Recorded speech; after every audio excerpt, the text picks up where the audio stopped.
За амар мэндүү. За та бүхэндээ Монгол ардын хөлөг тоглоомын дараагийн тоглоомоо сайхан танилцуулъя. Дашрамд одоо монголчууд бол 100 гаруй хөлөг тоглоомыг зохиож тоглодог ард түмэн шүү. Энэ тухай бол одоо 1966 оны 66 онд хэвлэгдсэн Намжил Дөрж гэдэг хүний эмгтгсэн одоо 2 бот ном бий. Та бүхэн номын сангаас болон худалдаанаас асууж сургалж илүү дэлгэрэнгүй мэдээрэй. За энэ удаад би та бүхэнд энэ монголчуудын тулаг гэдэг нэртэй хөлөг тоглоомыг таниулъя. Энэ тоглоомын одоо журам болон нүүдлийг таниулъя. Ер нь тулаг гэдэг тоглоом бол та нар бүгдээр одоо нэрнээс нь бодоход гэрийн тулаг тийм ээ. Гэрийн голд байдаг, гал маань бадарч байдаг, тэнд хоол цайгаа хийж байдаг, илч дулаанаар гэрийг бүлээсгэж байдаг, халааж байдаг ийм сайхан бидний хэрэглэгдэхгүй шүү дээ. Амьдралын маань үндсэн гол хэрэглэгдэхгүй маань. Тэгэхээр тулаг гэдэг энэ хөлгийг хөлгөн дээр яаж тоглох уу гэж монголчууд ямар тоглоом зохиож юу гэхээр анх энэ хөлгөн дээр хүүгээ тавихаас эхлээд л одоо тоглож эхэлдэг их онцлогтой тоглоом байгаа. Тэгээ хоёр тоглогч тоглоно. Дөрөв хүү авна.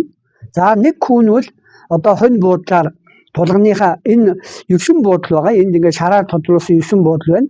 9 буудлын дурын буудал дээр тавина. Хоёр дахь тоглогч за магадгүй ямаа буудалаар ингээд зөрүүлээ тавья. Өдөөс намдуулаа тавья.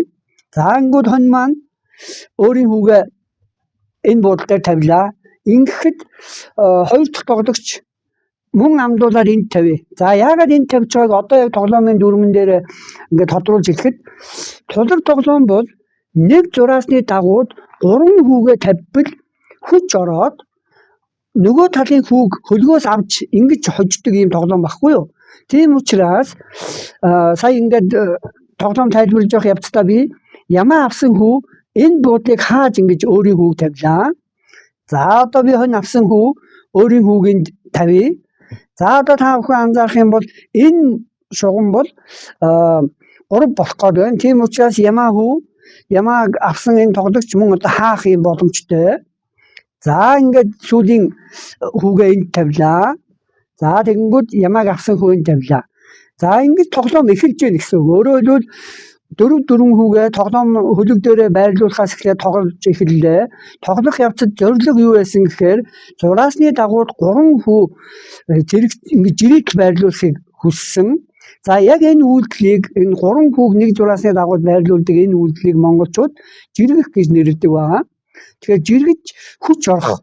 Жиргснээрээ одоо энэ тоглоомын хувьд бол хүч орж нөгөө эсрэг талын хүүг хөлгөөс ингэж авч хүүгийн тоог цөөлдөг юм онцлогтой тоглоом юм л да. За ингээд хүүг байрлуулсны дараа тоглоом үргэлжлэнэ. Одоо бол хоньыг авсан хүү нүүдлхийн зураасны дагуу нэг нүүлээ. Нүүхтэй мөн нөгөө зорилгоо үргэлж санаж байгаа. Зураасны дагуу би 3 хүүтэй болохыг хүсэж байгаа шүү дээ. Энэ тохиолдолд энэ ямаа авсан хүүвэл түрүүнд хамгийн сүүлд тавихдаа өөрийн тал дээр 3 хүүг бүтээсэн учраас хоньны нэг хүүг ингэж авнаа. Ингээд нэг хүү хөлгөөс авна. За ингээд ээлжээ хүлээгээд ямаа авсан талын хүү одоо өөрийгөө өөрчиллөө. Хонь авсан хүү ийшээ нүүж мөн зураасны дагуу 3 хүүгээ байрлуулж жиргсэн учраас тэр хүнд эрх үүсээд за аль нэг хүүг хөлгөөс авнаа. Ийм маягаар энэ хүүг ингэж цөөлөх замаар тоглодог. За энэ тоглоомн дээр бол одоо хүүг яаж байрлуулвал зураасны дагууд гуруулаад эргэцэхгүй байх уу гэдэг энэ боломжийг одоо тооцоод тоглодог юм тоглоом байна. Тэгээд энэ тоглоом дээр сая дурддагсан жиргэх гэдэг ойлголт бол монголчуудын тоглодог тэр 100 гаруй тоглоом дотор их олон тоглоомд нь хэрэглэгддэг учраас хамгийн одоо энгийн жижиг хувилбараар энэ тулаг гэдэг тоглоом дээр ингэж танилцуулагддаг шүү.